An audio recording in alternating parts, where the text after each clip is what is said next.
I want you to hang with me here, and I don't want to bore you, but I want you to understand the entire concept. Whenever you hear somebody say we are at end state capitalism, you'll hear a lot of economists like Richard Wolff, etc., explain what end state capitalism is. First of all, mentioned before many times, here is our Econ 101 class that they won't teach you in Econ. This is what I want to point out. End state capitalism. The model that capitalism is based on is a model of growth. It has nothing to do with heart or democracy or any of those things. China is our second largest capitalist country in the world, and it's definitely not a democracy. But what it shows is an autocratic capitalistic system is a much more efficient system than a democratic capitalist system. That doesn't mean I would want a communist capitalist system.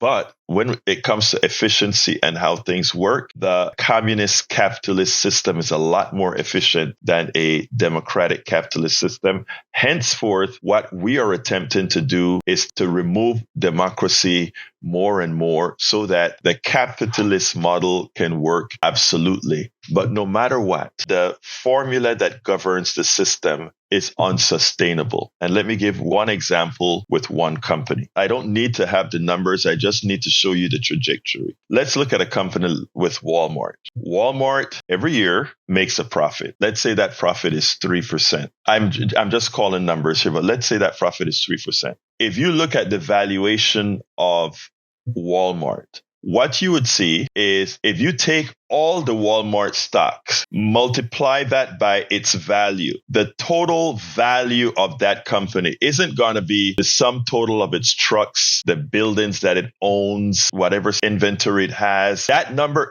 far exceeds the tangible assets of Walmart. Stay with me here, folks. This is very important. So again, a stock is a company break up into pieces and sold to a lot of people to own it. That's a stock. If you add up all the stock of the vast majority of companies, the value of the stocks far exceeds the value of the company. That's where the stockbroker bring in fantastical numbers like EBITDA, earnings before taxes, and they use all kind of fancy terminologies to keep this casino running. But it's a bit deeper than that. In general, you'll find that on average, the average American company, the valuation of their stock would be 26 times its profit. And one of the reasons they will give you, these stock magical guys, these will tell you that we are overvaluing a particular stock because we expect growth, not just profit. You know, Walmart could keep running forever with a 3% profit on all its products. People would get paid. A small dividend would be able to be paid to shareholders, and that would be perfectly run. But what the stock market wants is not just profits.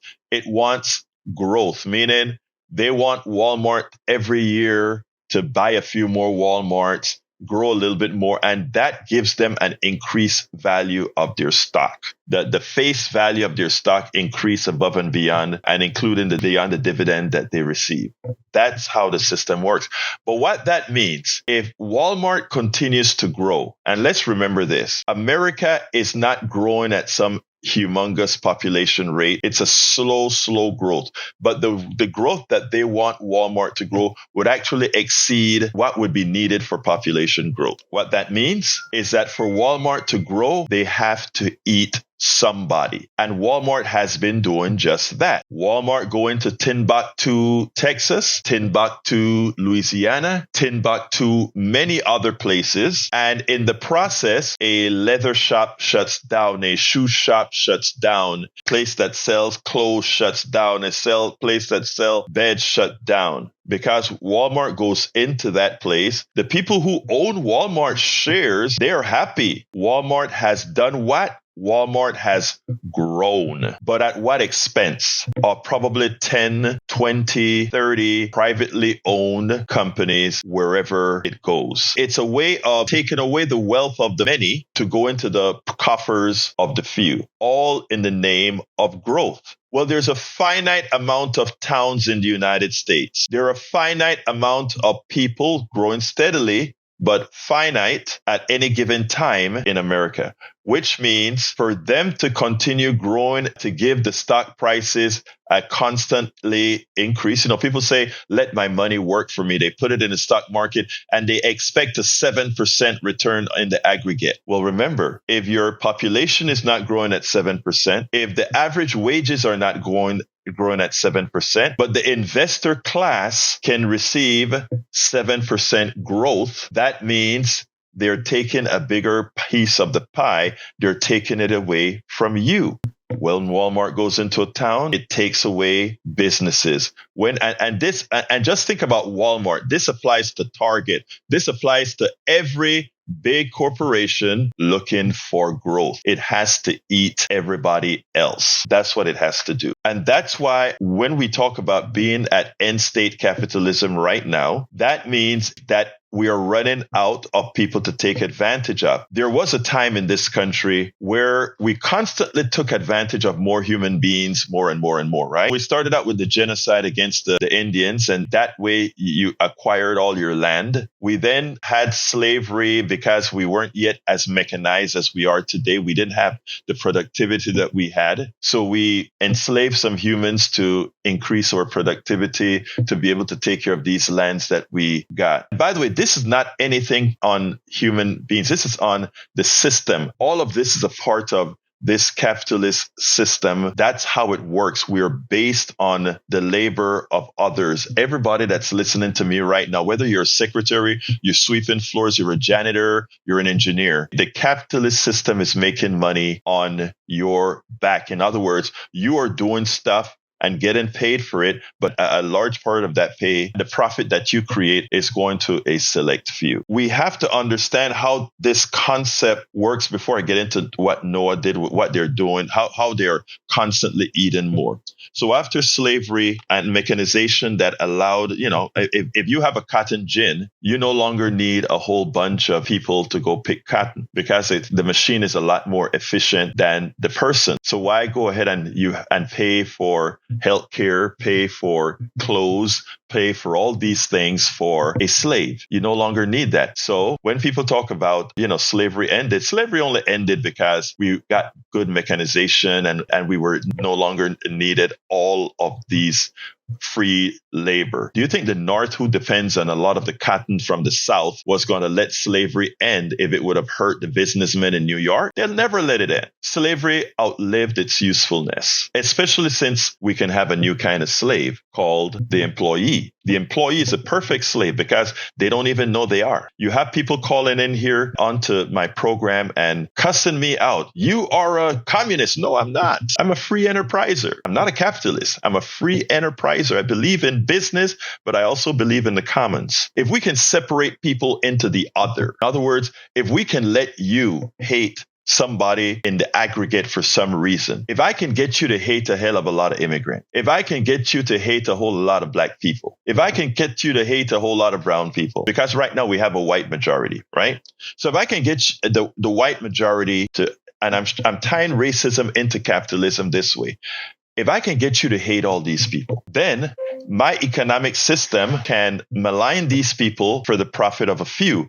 I don't have to yet hit my white base because it is okay to hurt the black dudes. It's okay to hurt the brown dudes. It's okay to hurt the indigenous dudes because after all, deep in our minds, we see them as the other. Even the immigrant, we see them as the other. We can take advantage of these folks in the aggregate. And notice I'm saying in the aggregate because some smart aleck is going to call me and say, what about Oprah? What about, what about all these billion? Those are great capitalists. They have a purpose of being just so that I can get that caller that says, what about Oprah? The reality is this, though. Eventually, because the brown people, the black people, the immigrants, etc., eventually you run out of those folks. And you know who has to pay the price now? My white brothers and sisters. Appalachia has always paid the price, but nobody paid attention to them. You could hide them up in the hills that runs all the way down from Pennsylvania right into Mississippi. You could hide those folks, all in the Ozarks. Hide them. They're not on TV. The poor people you see on TV are those people that you have a false impression